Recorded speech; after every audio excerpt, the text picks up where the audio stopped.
Queridos hermanos, buenos días, una vez más leyendo en presencia de ese maravilloso Espíritu Santo en este antiguo cuadro del corazón de Jesús.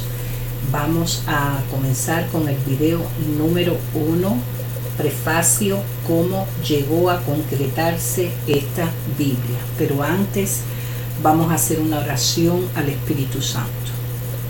Santo Espíritu de Dios, lava lo que está manchado, riega lo que está reseco, sana lo que está enfermo, doblega lo que está rígido, calienta lo que está frío, endereza lo que está desviado y reparte tus 7 santos y dones según la fe de tu sierva, Señor.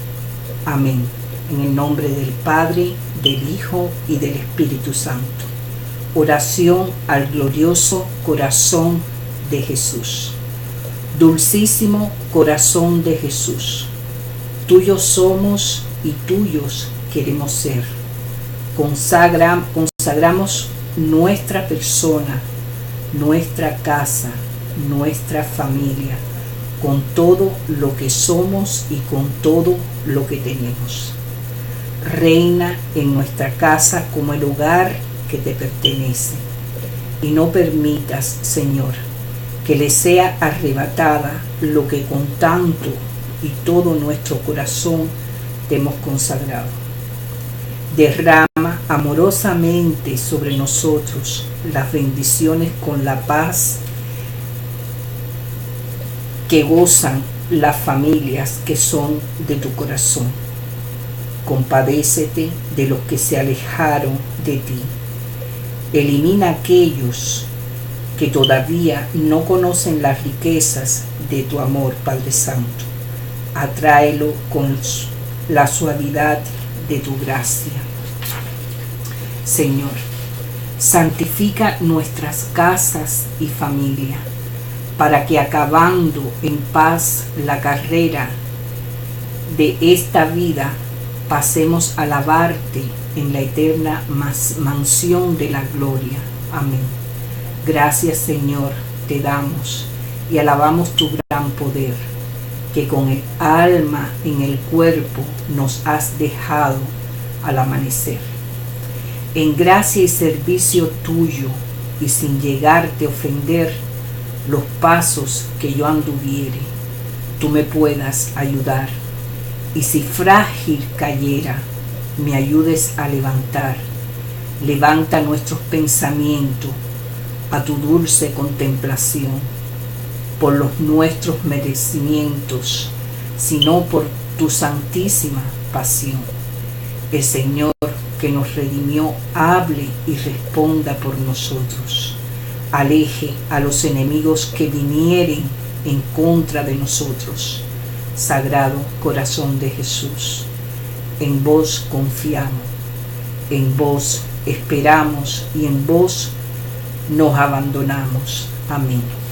Mi amado, mi dulce amigo, 4 cosas hoy deseamos pedirte con mucha necesidad: paciencia para sufrir, fuerza para trabajar, valor para resistir las penas que han de venir y nos han de mortificar, temperamento sereno para poder resolver las cosas con santa calma y así tener en el alma perfecta tranquilidad. Eso tenemos que pedirte, Padre Santo, oh mi Jesús sagrado, en este día consagrado, para adorarte y servirte.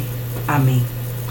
Ven, Espíritu Santo, llena los corazones de tus hijos fieles y asciende en ellos el fuego de tu amor. Envía, Señor, tu Espíritu y todo será creado y se renovará la faz de la tierra. Oh Dios, que has iluminado los corazones de los hijos, contemplamos la luz de tu Espíritu Santo. Haz que seamos dóciles a tu Espíritu, para buscar siempre el Espíritu, para buscar siempre el bien y gozar de tu consuelo, Señor. Por Jesucristo nuestro Señor. Amén. No permita que nos separemos de ti, Padre Santo.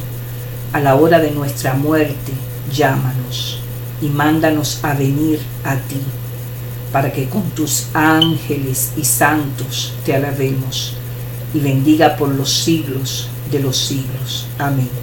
Para ti, Señor, sea toda la gloria. Comenzamos con prefacio. ¿Cómo llegó a concretarse esta Biblia Renovaré? Nos sentimos profundamente humildes y agradecidos a Dios por el hecho de que usted haya elegido poseer un ejemplar de la Biblia de formación espiritual Renovaré. Este es un proyecto cuya realización se extendió durante 5 años y en el que han participado más de 50 eruditos, teólogos, pastores y personas comunes de todos los ámbitos.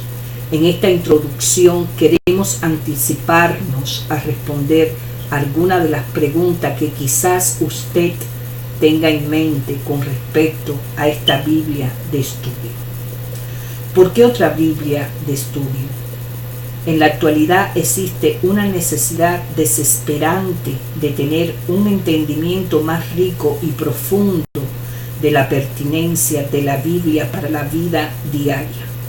Necesitamos una Biblia de estudio que nos ayude a experimentar la Biblia como viva y activa, formadora y transformadora.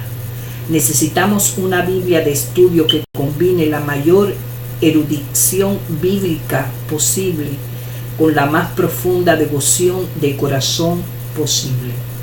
Necesitamos una Biblia que nos guíe paso a paso en la gloriosa y aterradora vida con Dios, que como el hilo de Ariadna recorre toda la Escritura. Necesitamos una Biblia de estudio que sea sustantiva y accesible, seria y atractiva, rigurosa y esperanzadora. Necesitamos una Biblia de estudio que nos ayude a ver el gran panorama de la interacción divina con el pueblo de Dios a lo largo de la historia y nos invite a participar de esta historia que se continúa. Necesitamos una Biblia de estudio que nos atraiga irresistiblemente al drama bíblico de amor, terror, piedad, dolor y asombro, hasta que el testimonio bíblico se vuelva autobiográfico para nosotros. ¿Por qué esta Biblia de estudio en particular? La Biblia de formación espiritual Renovaré es un recurso multifacético para enfocar la Biblia a través de la lente de la formación espiritual cristiana. Cuenta con varias características únicas. Un ensayo abarcador que explica el tema unificador de la Biblia como el principio Emmanuel o la vida con Dios. Nos permite reconocer mejor cómo Dios está con nosotros y cómo nosotros estamos con Dios ahora. Hoy, 15 ensayos progresivos sobre el pueblo de Dios tienen como fin ayudarnos a ver el fluir de esta historia con Dios, de individuo a familia, a tribu, a pueblo, a nación, a toda la humanidad. Los perfiles destacan las luchas y las trayectorias de diferentes personajes bíblicos en su propia transformación espiritual. Las introducciones y notas para cada libro, cuidadosamente escritas, destacan los temas de formación espiritual que en ellos se encuentran. Un índice de disciplinas espirituales nos guía a los pasajes bíblicos fundamentales para la enseñanza y la práctica de las disciplinas espirituales, ejercicios y preguntas pertinentes nos ayudan a reflexionar en oración sobre el texto bíblico y mucho más. ¿Por qué utilizar el pronombre masculino al referirse a Dios? Aquí enfrentamos la falta de un pronombre singular neutro de tercera persona en el idioma español. El español sencillamente no tiene un pronombre personal singular que trascienda nuestras categorías de género femenino y masculino.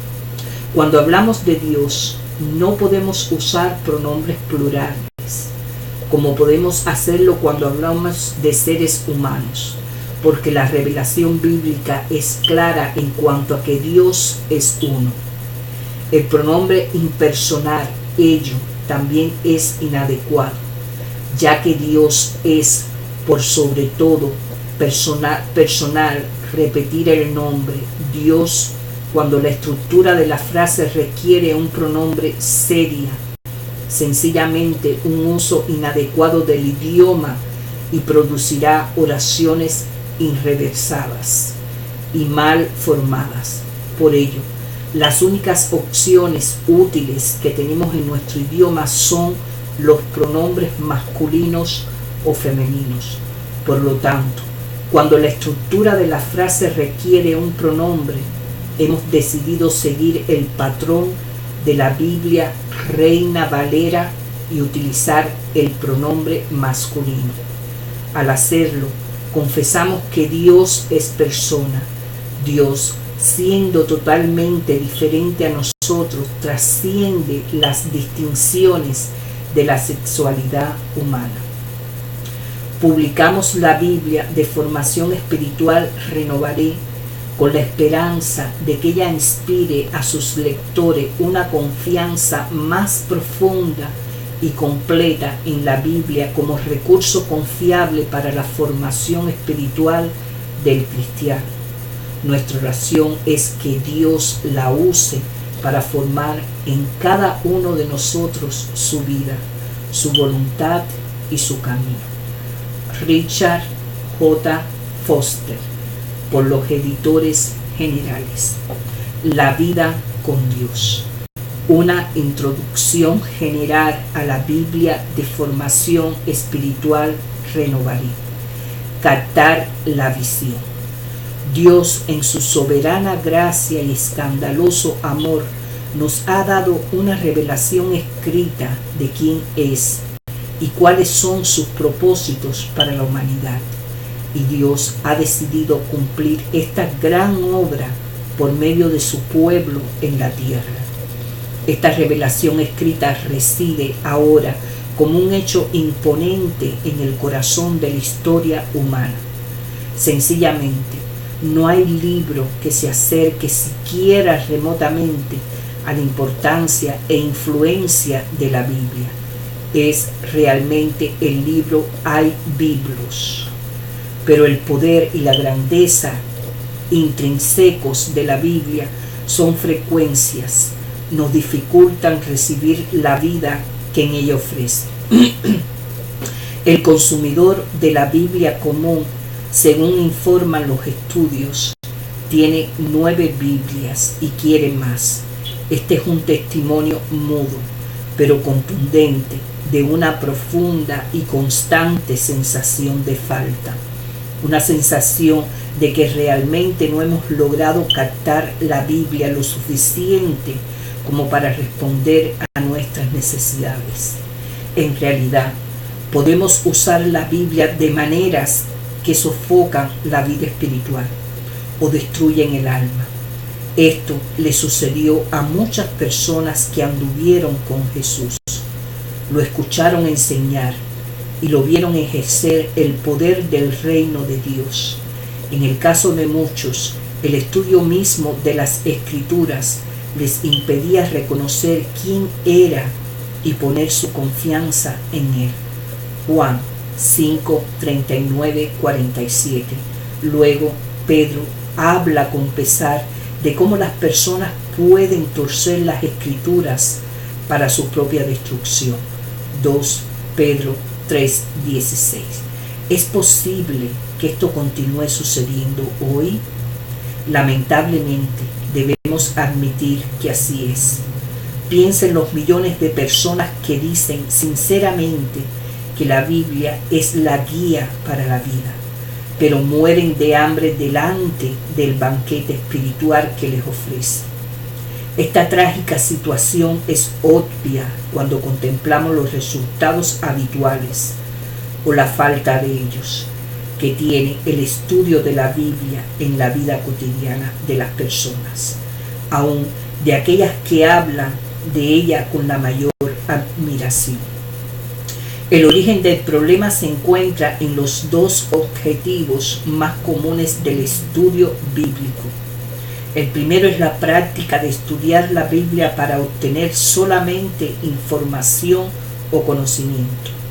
Esto puede incluir buscar información sobre hechos o acontecimientos históricos en particular, buscar verdades o doctrinas generales, o aún saber cómo otras personas se equivocan en sus puntos de vista, creencias y prácticas religiosas.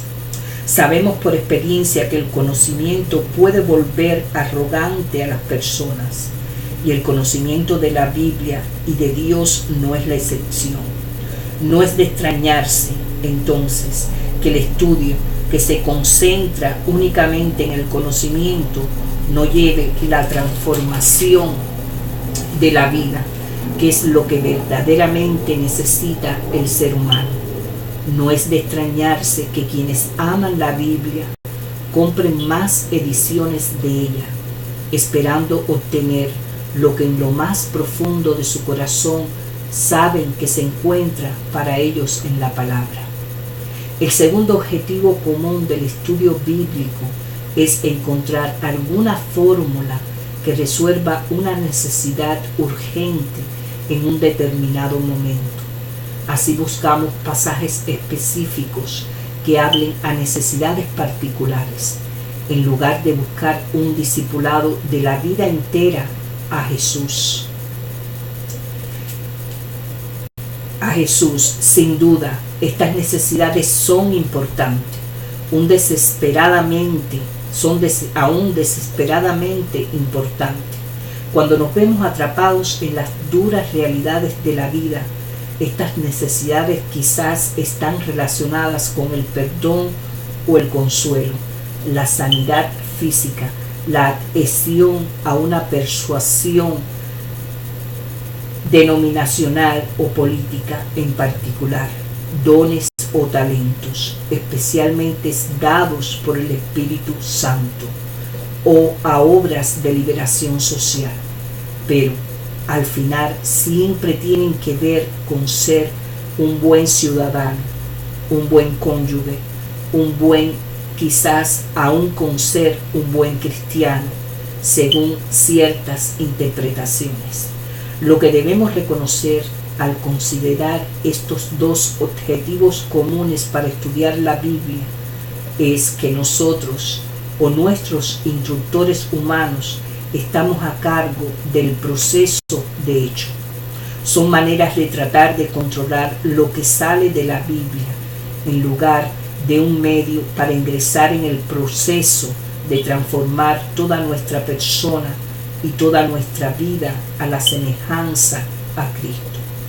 Si queremos recibir de la Biblia la vida con Dios que se refleja en ella, debemos estar preparados para llegar a cuestionar los supuestos más profundos y arraigados sobre nosotros mismos y nuestras conexiones. Debemos leerla humildemente y con constante actitud de arrepentimiento. Solo de esta forma podremos captar de forma práctica y profunda la riqueza espiritual que Dios ha puesto al alcance de toda la humanidad en su palabra escrita. Solo de esta forma podemos evitar transformar al libro en una Biblia católica, ortodoxa, bautista, metodista, luterana o aún una Biblia renovada. ¿Cómo evitar este resultado que podría aplastar a nuestra alma. El poder sobrenatural del amor. Jesús fundó en la tierra un nuevo tipo de comunidad, y en ella y a través de él el amor agape, dado por Dios, descendió a vivir con poder en la tierra. Ahora bien, en este amor agape dado por Dios, el que transforma nuestra vida y nos da verdadera sustancia espiritual como personas, supongamos entonces que simplemente estamos de acuerdo en que el resultado correcto de estudiar la Biblia es crecer en el sobrenatural poder del amor, el amor de Dios y el de todas las personas. Podríamos llamarlo la prueba de 1 Corintios 13. Y si entendiesen todos los misterios y toda la ciencia, y si tuviesen toda la fe, de tal manera que trasladase los montes, y no tengo amor, si no tengo amor, nada soy. Versículo 2. Y así, la prueba de si realmente hemos comprendido de qué trata la Biblia sería la calidad del amor que demostramos. El conocimiento de la Biblia y sus enseñanzas seguirá siendo naturalmente de gran valor, pero solo en la medida en que nos llevara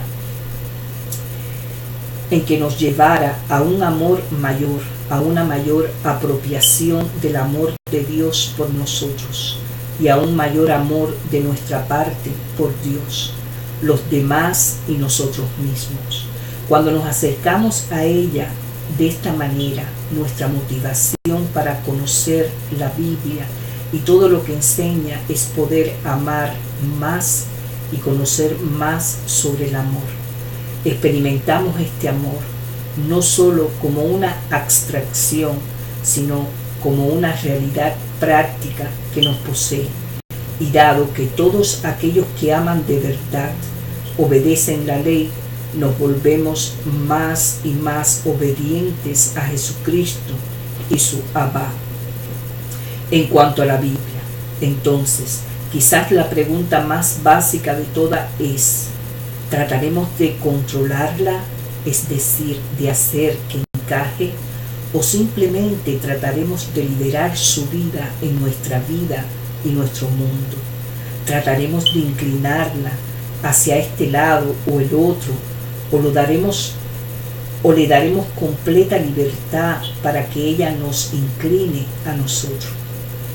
¿Podemos entregarnos libremente a la vida que vemos en la Biblia o sentimos la necesidad de controlar esa vida, apoyando selectivamente solo aquello que nos parece adecuado y seguro que desde nuestro punto de vista?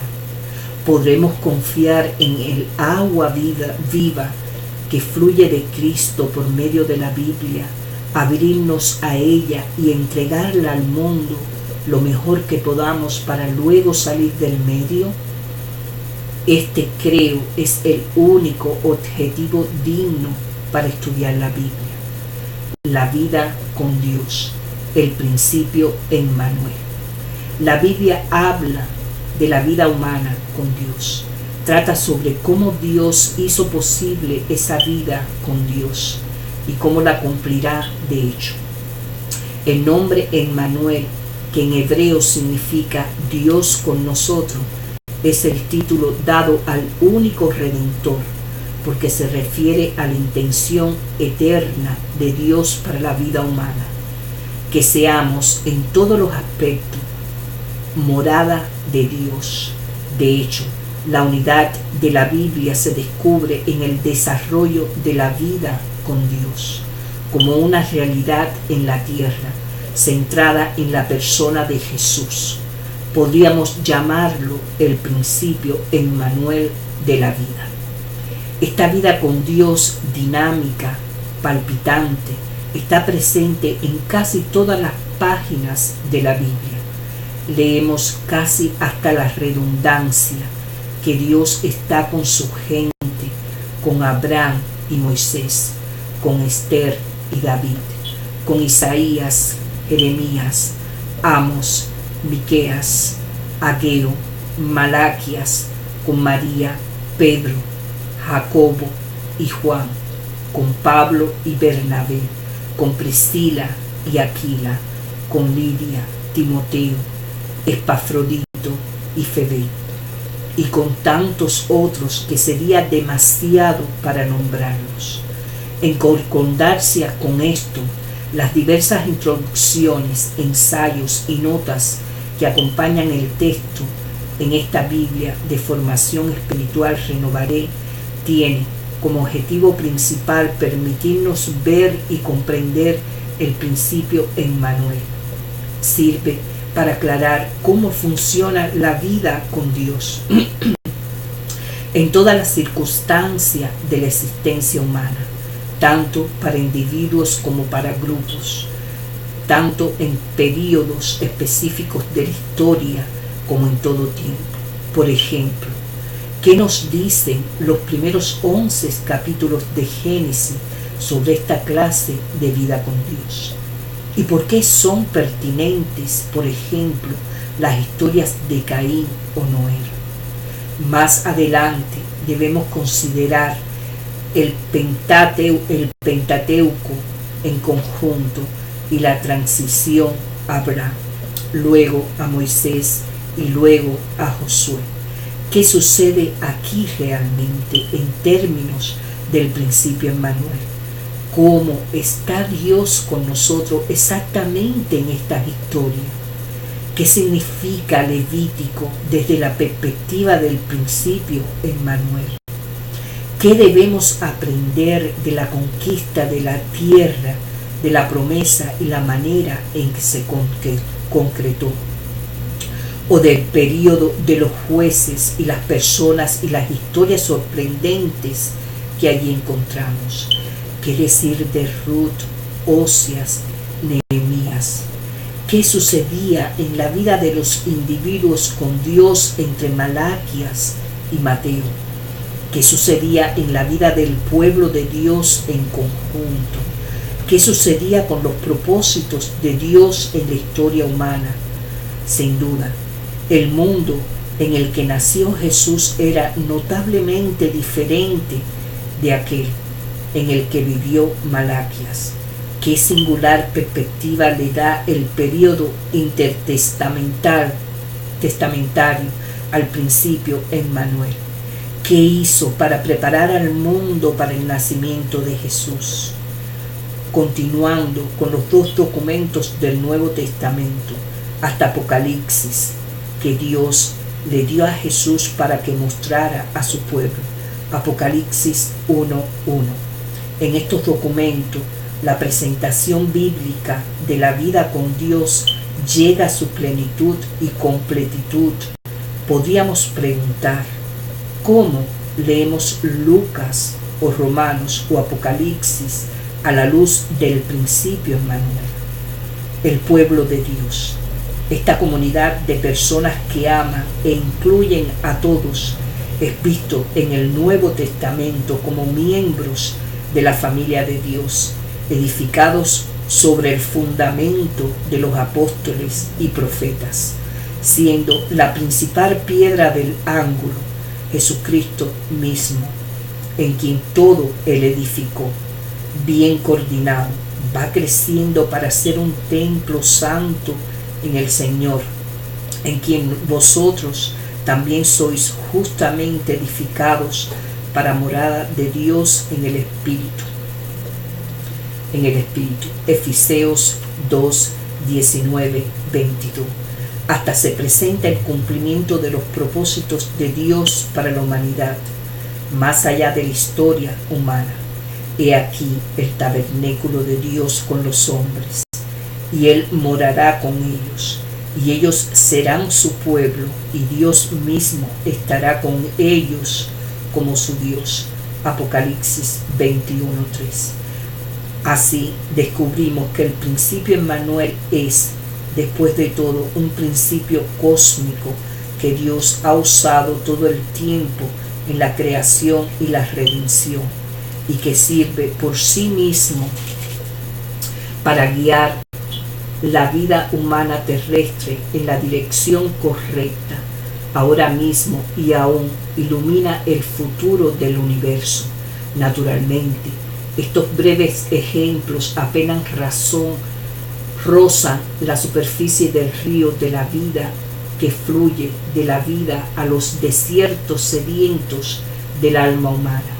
Y cualquier estudio de la Biblia que sea digno de tal nombre debería ayudar y no obstaculizar a la expansión de las aguas de ese río. Ahora, una vez que decidimos libremente entregarnos a este río de vida, debemos aprender cómo se hace y debemos aprender cómo ayudar a otros a ver la vida divina que hay dentro de la Biblia y a recibirla cada vez como más suya propia. Queridos hermanos, que la paz de Dios esté con ustedes y su espíritu. Reciban muchas bendiciones en el nombre del Padre, del Hijo y del Espíritu Santo. Amén.